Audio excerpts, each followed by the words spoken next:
recall those beautiful words. It's going to be hard for me, but I'm going to do it. So I'd like to begin by saying good afternoon, everyone. I want you to know that it is a great honor for me to celebrate my 90th birthday with all of you. I am certainly grateful to the Creator for gifting me with a long and rewarding life, and to Emily for her countless achievements as co-director of SEED, and for inviting me to share this exciting event with all of you.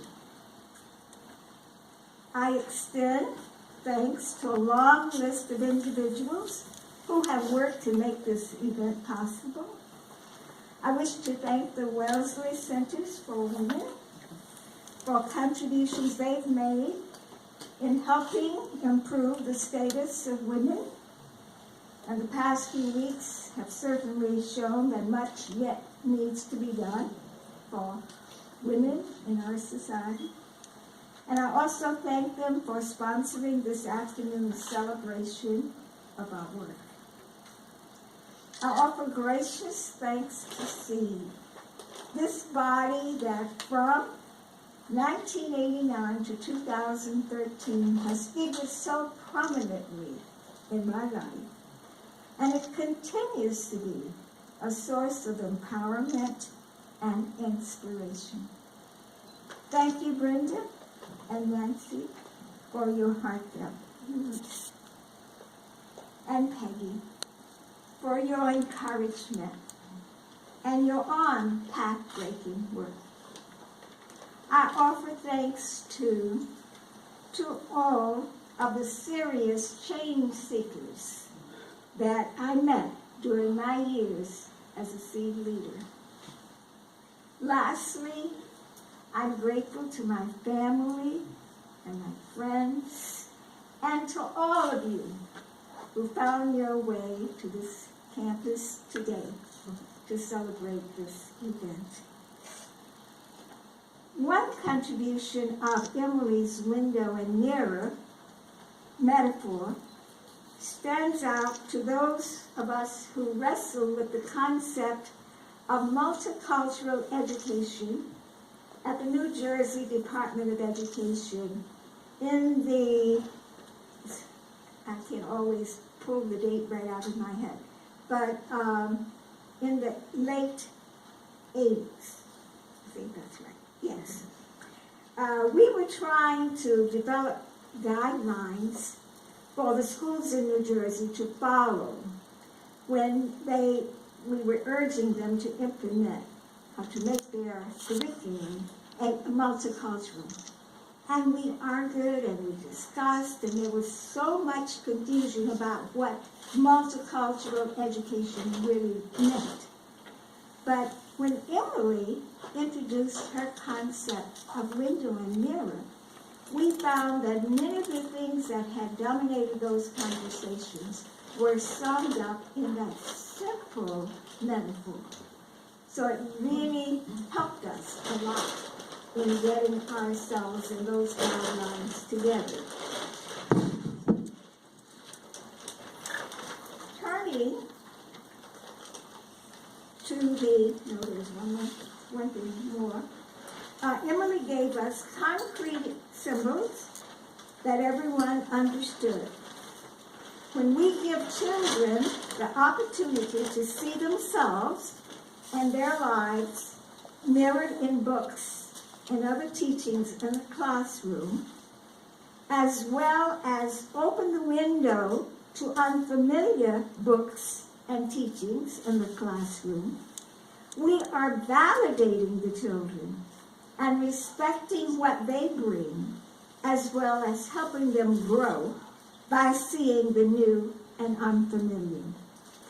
Turning to the textbook of my own life, at age 90, I acknowledge that my life spans a stunning breadth of historical change. I was born in 1928. At that time, women, that is, white women, had voted in only one presidential election. Imagine that. My own mother, however, waited another 25 years before she and my father could vote. Even then, they were members of a tiny minority of black people in our town who could exercise that right. My father, whose drive and fierce determination protected and supported all our lives, had long challenged the 1900 disfranchisement of blacks in North Carolina. My mother, whose love, faith, and grace helped sustain our family, held a similar outrage about the indignities of living in an oppressive society. Although I grew up during the Great Depression, one wonderful stroke of good fortune occurred in our family. In 1934, my mother won a car.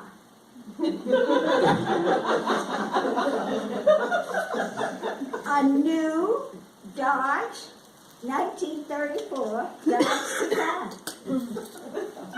She won it by selling subscriptions to the Norfolk Journal and Guide.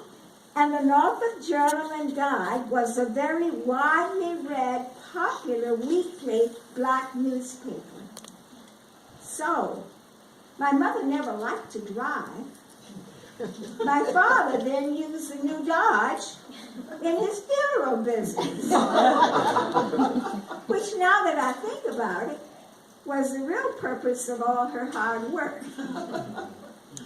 I remember that on Pearl Harbor Day, which marked the entry of the United States into World War II, our family had been riding around the countryside in the now old Dodge all day. I was 12 years old.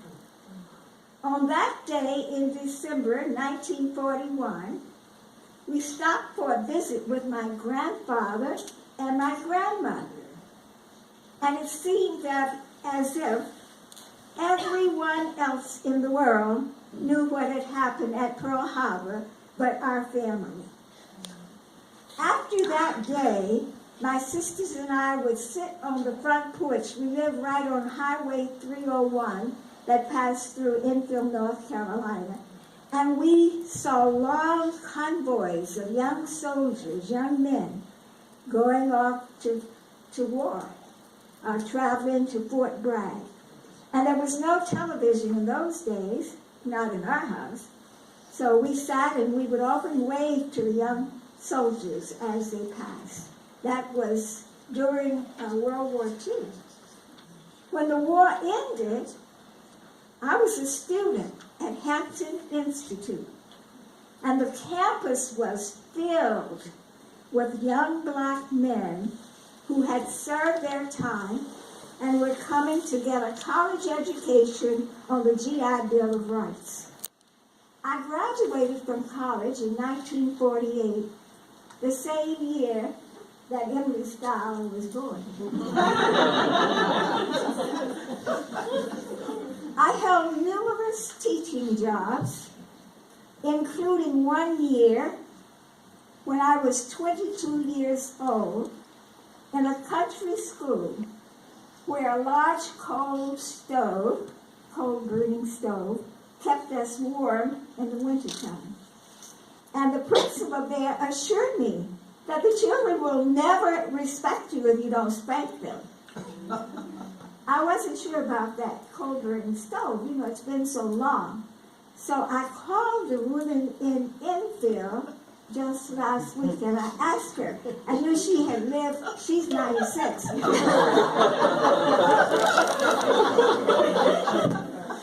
But she lived near this school and I knew that she would know. So she said, yes. She said, they had a coal burning stove in the 40s, and I'm pretty sure they had a coal burning stove in the 50s. That's the way the school was heated. Then her daughter said that she was in first grade at that school. And her daughter's actually in the piece we're going to show.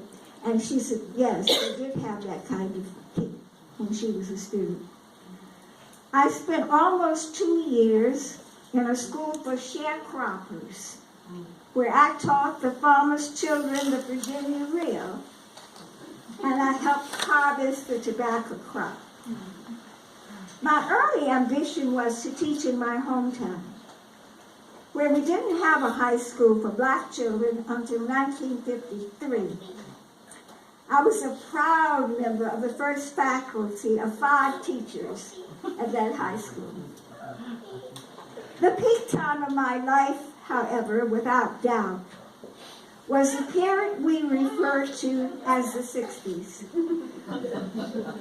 In 1963, 100 years after the emancipation, we still wrestle with the legacy of slavery.